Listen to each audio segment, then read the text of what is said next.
বিজেপিকে বড় ধাক্কা কর্মীদের, জঙ্গলমহলের 5টি আসনে পৃথক প্রার্থী। সঙ্গে থাকুন, বিস্তারিত খবর জানিয়ে দেব। চ্যানেলে নতুন হলে অবশ্যই সাবস্ক্রাইব করবেন। লোকসভা নির্বাচনের মুখে বাংলার জঙ্গলমহলের বুকে বড় ধাক্কা খেয়ে চলেছে পদ্ম শিবির।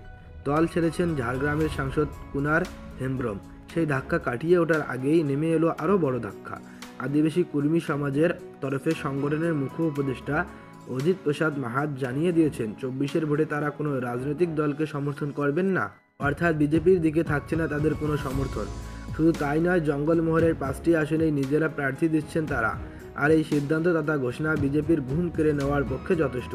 কেননা 19-এর ভোটে বাংলার মাটি থেকে বিজেপি যে 18টি আসন জিতেছিল, তার মধ্যে ছিল জঙ্গলমহলের 5টি আসনও। সেই আসনগুলি হলো পুরুলিয়া, বাঁকুড়া, বিষ্ণুপুর, মেদিনীপুর ও ঝাড়গ্রাম। এই 5টি লোকসভা কেন্দ্রে 20 থেকে 40% ভোটার কর্মী সমাজের।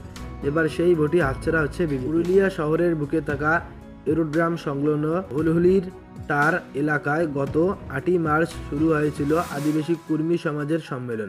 3 দিনের সেই সম্মেলন শেষ হয়েছে গতকালই, অর্থাৎ 10ই মার্চ। সেই সম্মেলন শেষে অজিত প্রসাদ সংগঠনে গৃহীত সিদ্ধান্ত জানিয়ে দিয়েছেন। তিনি জানিয়েছেন, সম্মেলনে সর্বসম্মতিক্রমে ঠিক হয়েছে পুরুলিয়া লোকসভা কেন্দ্রে আদিবাসী কর্মী সমাজ নির্দল প্রার্থী দেবে।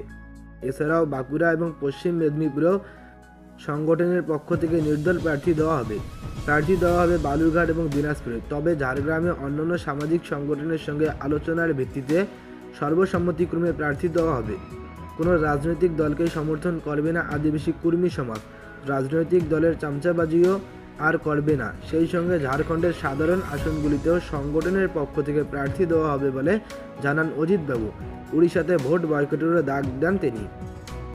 লক্ষণীয়ভাবে অজিতবাবু রীতিমতো তোপ দেখিয়েছেন মোদী সরকার ও বিজেপিকে।